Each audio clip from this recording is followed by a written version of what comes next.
Hi, I'm Sarah. Today, I'm going to read you the story of Anna, titled like this. My stepmom said, "You're not going on vacation with us. It's for a real family." But they wanted a break in my lake house without me, so I came early and changed the locks. When they arrived, I said, "I won't let strangers in my house." Well, let's go. 10 days, that's all I had left before my vacation, and I was practically bouncing off the walls with excitement. I'm Anna, 26 years old, and I'd been looking forward to this getaway for months. Finally, I'd get to spend quality time with my family at the beautiful lake house I inherited from my great-aunt 2 years ago. The house sits about 6 hours from my apartment, right on the water. It's gorgeous there, the kind of place that makes you forget about city stress and work deadlines. I spent countless childhood summers there with my parents, back when things were simpler, back when Mom was still alive. Mom died when I was 16, cancer took her fast, and Dad was devastated. We both were.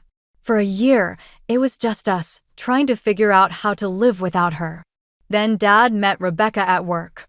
She seemed nice enough, a widow with 2 daughters, Jessica and Sarah, both college students at the time. They were older than me, which made things weird from the start. When Dad remarried, Rebecca and her daughters moved into our house. I tried to be welcoming, I really did. We were polite to each other, had normal conversations, but there was never any real warmth. It felt like we were all just playing house, pretending to be a family. What hurt most was watching Dad change. He started spending more time with Rebecca and her girls, attending their events. I felt like I was fading into the background of my own life. When I left for college in another state, part of me was relieved to get away. During college, I rarely came home. When I did, I felt like a guest in my own house. Rebecca had redecorated everything, put up photos of her daughters everywhere, and somehow my presence felt unwelcome, not in any obvious way. She was always polite, but there were little comments here and there. "Oh, Anna, you're home again," or "I didn't expect you this weekend." Small things that made me feel like I was intruding.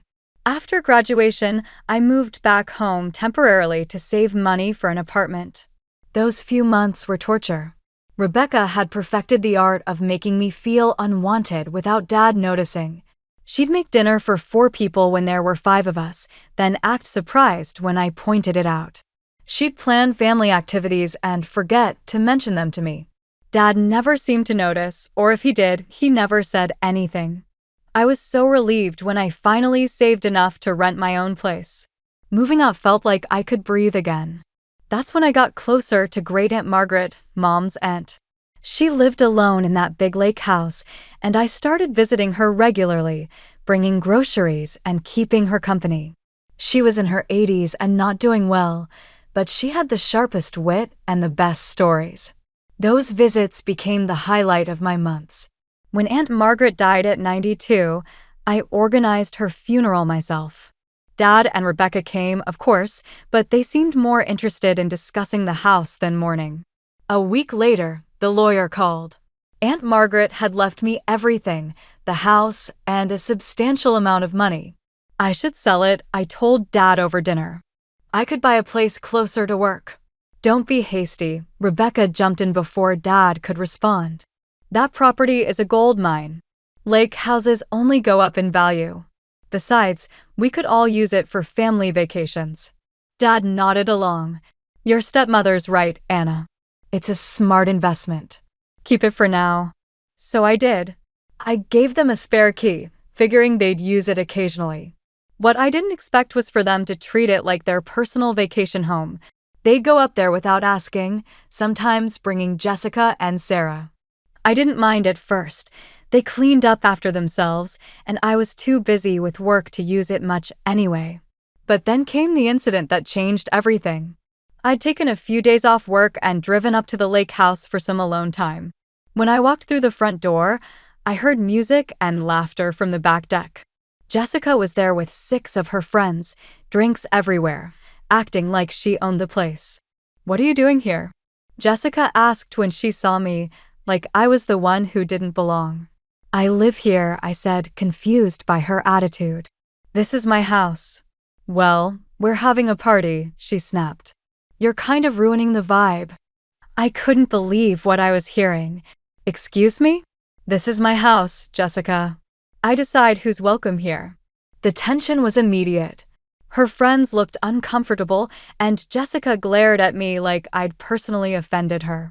The party died pretty quickly after that. Most of her friends left that night, and Jessica and the remaining few left the next morning without even saying goodbye. That evening, my phone rang. Anna, how could you be so rude to Jessica and her friends? Rebecca said. She was just trying to have a nice time. Rebecca, it's my house. I didn't even know they were there. You embarrassed her in front of her friends. You could have been more understanding. More understanding? She told me I was ruining their party in my own house. Click. Rebecca hung up on me. After that, things got even colder. Dad stopped calling as much, and when he did, he seemed distant. I figured that was just how things were going to be from now on. That's why I was so shocked when Dad called me 3 weeks ago, completely out of the blue. Anna, honey, could you come over for dinner tonight? Rebecca and I want to talk to you about something. I almost dropped the phone. We hadn't spoken in months, not since the whole Jessica incident. I drove to their house that evening, feeling nervous and hopeful at the same time. Maybe they'd finally realized how badly they treated me. Maybe Rebecca had come to her senses. Dad answered the door with a big smile and actually hugged me. Anna, you look great. Come in, come in. Rebecca was in the living room and stood up when I entered. Hello, Anna. Thank you for coming. She seemed different, not exactly warm, but not cold either, more like she was trying to be pleasant. So, what did you want to talk about? I asked, settling into the armchair across from them. Dad and Rebecca exchanged a look, and then Dad leaned forward. We've been thinking, and we miss spending time together as a family. We know things have been strained lately, and we want to fix that. We were hoping, Rebecca added, that maybe we could all go to your lake house for a vacation. All of us together, me, your father, Jessica, Sarah, and their fiancés. And you, of course. I blinked. Their fiancés? Oh, yes, Rebecca beamed. Both girls got engaged this year. Jessica to Mark and Sarah to David. Lovely boys. You'll like them. I felt a weird mix of emotions. I was hurt that I hadn't been told about the engagements, but also genuinely excited about the vacation idea. That sounds really nice, actually. When were you thinking? Next month, Dad said. We could take 10 days, really relax and reconnect. I'd love that, I said, and I meant it. Despite everything, I missed having a family. How many people total? 7, Rebecca counted on her fingers. The 6 of us, plus you. I nodded, already making mental plans. I'll need to clean the house and stock up on groceries for that many people. I spent the next 2.5 weeks preparing. I took a weekend to drive up to the lake house and deep clean everything. I washed all the bedding, scrubbed the bathrooms, vacuumed every room. I made lists of food and supplies we'd need for 7 people for 10 days. I bought groceries, toiletries, sunscreen, bug spray, everything I could think of. I even bought new outdoor furniture for the deck and some floating toys for the lake. I wanted everything to be perfect. 3 days before we were supposed to leave, I was practically vibrating with excitement. I'd taken the time off work, packed my bags, and double-checked that I had everything ready. That's when Dad called again. Anna, could you come over tonight? Rebecca and I need to discuss something with you about the vacation. Sure. Did I forget something? I think I have everything covered, but if you need me to pick up anything else, just come over. We'll talk when you get here. I drove over wondering if maybe they wanted to contribute some money for groceries or help with the planning. I was so naive. Dad met me at the door again, but this time he couldn't quite meet my eyes. Come in, Anna. Rebecca was sitting on the couch and didn't get up this time. Her expression was completely different from 3 weeks ago, harder, more like the Rebecca I was used to. Sit down, she said. I sat in the same armchair as before, but something felt wrong. Dad sat next to Rebecca but kept fidgeting with his hands. So, I was thinking about the menu for our first night. I started pulling out my notebook. I thought maybe I could make that salmon dish you used to like. Dad and Anna, Rebecca interrupted. We need to talk about the vacation. Okay, I said, still smiling. What about it? Rebecca took a deep breath. We've decided that you won't be coming with us. I laughed because I thought she was joking. What do you mean? I mean exactly what I said. You're not coming on this vacation. The smile died on my face. I don't understand. It's my house. Yes, but this vacation is for family only. Real family. I felt like she'd slapped me. Real family. Dad was staring at his hands and wouldn't look at me. Rebecca, I said slowly, you invited me 3 weeks ago. You both invited me. We changed our minds, she said with a shrug. This vacation is going to be about bonding with my daughters and their new fiancés. It's important family time, and frankly, your presence would just make things awkward. Make things awkward? I repeated. It's my house. We have the key, Rebecca said simply. You can use the house after we're done with it. I turned to Dad. Are you seriously okay with this? He finally looked up, and he looked guilty as hell. Anna, maybe it would be better if better what, Dad? If I let you kick me out of my own house. You're being dramatic, Rebecca said. We're not kicking you out of anything. We're just saying this particular vacation is for close family only. So I'm not close family. Dad winced, but Rebecca just shrugged again. You said it, not me. I sat there for a moment, trying to process what was happening. 3 weeks of planning, of excitement, of hoping we could fix our relationship, all for nothing. Let me get this straight, I said quietly. You want me to let you use my house that I cleaned and stocked with food I bought for a family vacation that I'm not invited to because I'm not really family. Now you're getting it, Rebecca said with what I swear was a smile. I looked at Dad one more time. And you're okay with this? He opened his mouth, but no words came out. That was answer enough. I stood up, grabbed my purse, and headed for the door. Enjoy your vacation. Anna, wait. Dad called after me, but I was already outside. Rebecca's voice followed me. Don't be so dramatic about everything. I drove home, shaking with rage. I sat in my apartment that night, pacing back and forth like a caged animal. My hands were literally shaking from anger. How dare they? How dare Rebecca act like I was some stranger they were doing a favor for? And Dad, God, Dad just sat there like a coward and let it happen. The more I thought about it, the angrier I got. They wanted to use my house, eat my food, sleep in my beds, all while telling me I wasn't family enough to join them. The sheer arrogance of it made my blood boil. I wasn't going to let this slide. No way in hell. I spent the next day thinking about what to do. Part of me wanted to call Dad and scream at him, but I knew that wouldn't accomplish anything. Rebecca had him wrapped around her finger, and he'd proven he wouldn't stand up for me. Then I had a better idea, a much better idea. I decided to wait. Let them think they'd won. Let them make their plans and get excited about their family-only vacation. And then, right when they showed up, expecting to waltz into my house, I'd give them a surprise they'd never forget. The next evening, I was scrolling through Facebook when I saw a post from Jessica that made my jaw drop. She'd written, "So excited for our family vacation next week. Finally getting some quality time with the people who really matter, without any unnecessary drama or unwelcome guests." Some people just don't know when they're not wanted. The comments were even worse. Sarah had written, "Finally, just us," and Rebecca had liked the post. Even Dad had liked it. That post sealed it. They wanted to play games? Fine. I could play games too. I immediately called my friend Lisa, who's always down for anything. Lisa, remember that lake house I told you about? Want to come up there with me next week for a free vacation? Hell yes. What's the catch? No catch. Well, actually, there might be some drama with my family, but I'll handle that part. Drama? I'm even more interested now. What's going on? I told her the whole story, and by the end, she was as pissed off as I was. "Those bastards," she said. "Count me in. And I'll bring Mark and Jenny if you want more people."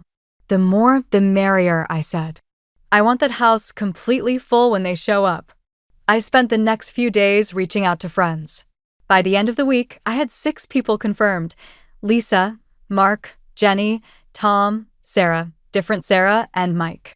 They were all excited about a free lake vacation and totally on board with helping me stick it to my awful family. The day before my family was supposed to arrive, I drove up to the lake house. I'd already called a locksmith the week before and made an appointment for that afternoon. It took him 2 hours to change all the locks. I paid him in cash and got my shiny new keys. Then I went inside and cooked myself a nice dinner. I opened a bottle of wine and sat on the deck watching the sunset over the lake. Tomorrow was going to be interesting. I barely slept that night. I kept imagining different scenarios of how things would go down. Would they be angry? Confused? Would Dad finally grow a spine and stand up to Rebecca? Probably not, but a girl could hope. Around noon the next day, I heard cars pulling into the driveway.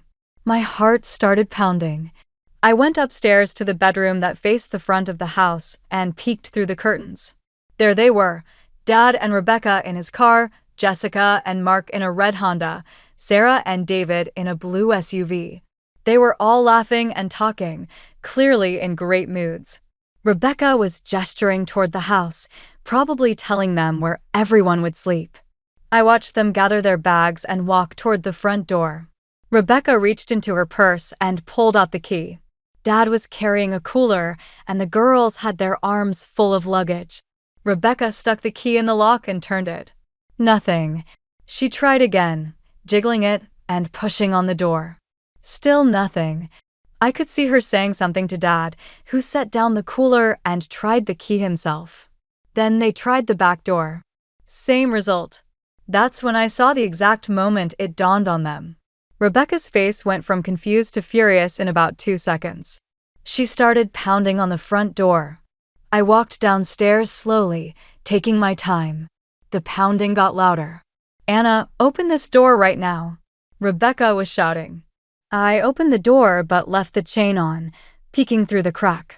"Hi there," I said sweetly. "Can I help you?" Rebecca's face was bright red. "What did you do to the locks?" "Our key doesn't work." "Oh, that's because I changed them," I said casually. "These are my locks now." "You can't do that," Jessica screamed from behind Rebecca. "We have a vacation planned." "Funny thing about that," I said, still speaking in that calm, sweet tone. "See, last week you told me this vacation was for real family only, and since I'm apparently not real family, I figured I shouldn't let strangers into my house." Rebecca made a choking sound. "You can't be serious," Dad said, finally speaking up. "Anna, we drove 6 hours to get here." "That sounds like a you problem," I replied.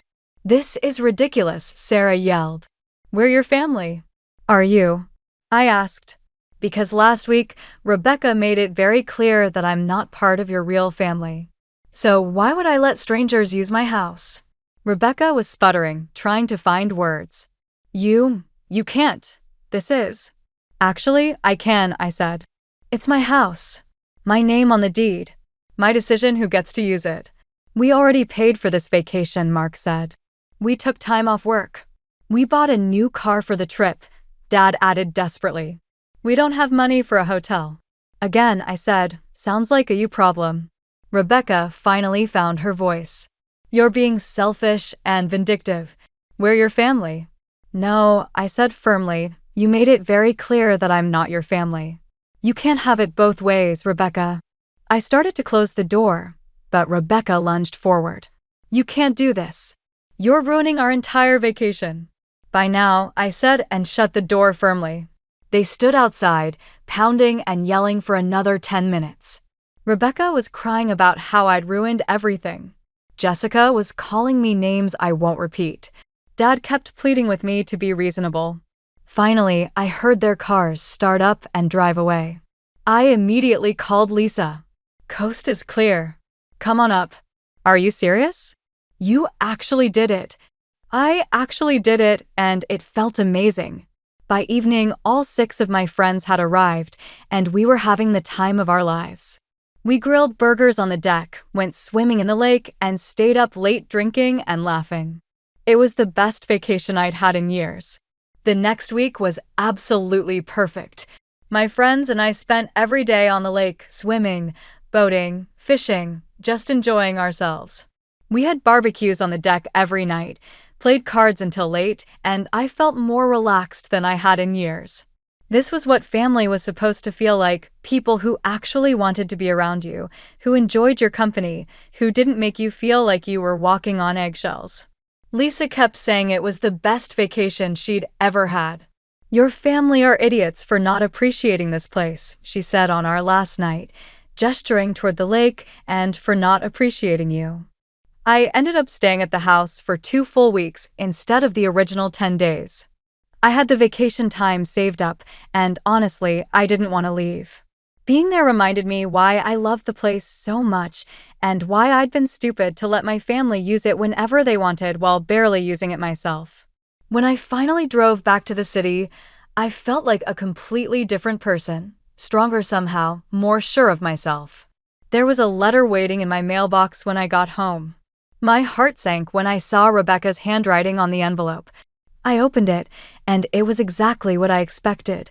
3 pages of her telling me how selfish and cruel I was, how I'd ruined their entire vacation, how disappointed she was in me. The last paragraph was the real kicker. "I expect you to apologize for your childish behavior. Until you do, we will not be speaking to you. Consider yourself removed from this family." I actually laughed out loud. Removed from the family? Like that was some kind of threat. I sat down at my computer and typed back a short email. "Rebecca, I'm not apologizing for anything. I don't want to communicate with any of you anymore anyway. Have a nice life." I sent it and immediately blocked all their phone numbers. Dad, Rebecca, Jessica, Sarah, everyone. They tried calling from other numbers over the next few days, but I hung up as soon as I recognized their voices. Rebecca even had some friend call me, but I hung up on her too. I was done playing games. About a month later, I was leaving work when I saw Dad standing by my car. He looked terrible, tired and older somehow. "Anna, please, can we talk?" I almost kept walking, but something in his voice made me stop. "What do you want, Dad? Can we get coffee? Please?" We went to the little cafe across from my office building. Dad ordered coffee but didn't touch it. I got tea and waited for him to talk. "I'm sorry," he said finally. "I'm so sorry, Anna. I was weak, and I let Rebecca push you away, and I'll regret it for the rest of my life." "Why now?" I asked. "What changed?" He rubbed his face with his hands. "The whole vacation was a disaster. Rebecca and the girls spent the entire time complaining about you, about how you'd ruined everything. They were miserable, and they made sure I was miserable too. And I kept thinking about how wrong we were to treat you that way. You kept thinking, or Rebecca told you to come find me?" Dad winced. "She doesn't know I'm here. She's still furious with you, but I can't live like this anymore. Anna, I miss my daughter. You chose them over me," I said quietly over and over again. "I know, and I'm asking you to give me a chance to make it right." I stirred my tea, thinking. Part of me wanted to forgive him immediately, but I wasn't ready for that. Too much had happened. "I need time," I said finally. "I'm not ready to forgive you yet. You really hurt me, Dad. You betrayed me." "I understand," he said. "Take all the time you need. And I'm not dealing with Rebecca or her daughters. If you want a relationship with me, it's going to be just us. I'm done with them." "Rebecca said she realizes she was too harsh with you." "I don't care what Rebecca says," I interrupted. "I don't believe her, and I don't want her in my life anymore." Dad looked sad but nodded. "Okay, just us then. Maybe we can meet for coffee sometimes." I said, neutral territory. "See how it goes." "I'd like that." We finished our coffee, and when Dad hugged me goodbye, I actually hugged him back. It wasn't the same as before. There was still hurt there, still anger, but it was a start. Driving home, I realized something. I felt lighter without all the family drama. I didn't have to worry about Rebecca's passive-aggressive comments or walking on eggshells around my father's new family. I could just be myself. I called my realtor friend Carmen that night. Remember when you said you could help me find a place to buy? Of course. You ready to start looking? Yes.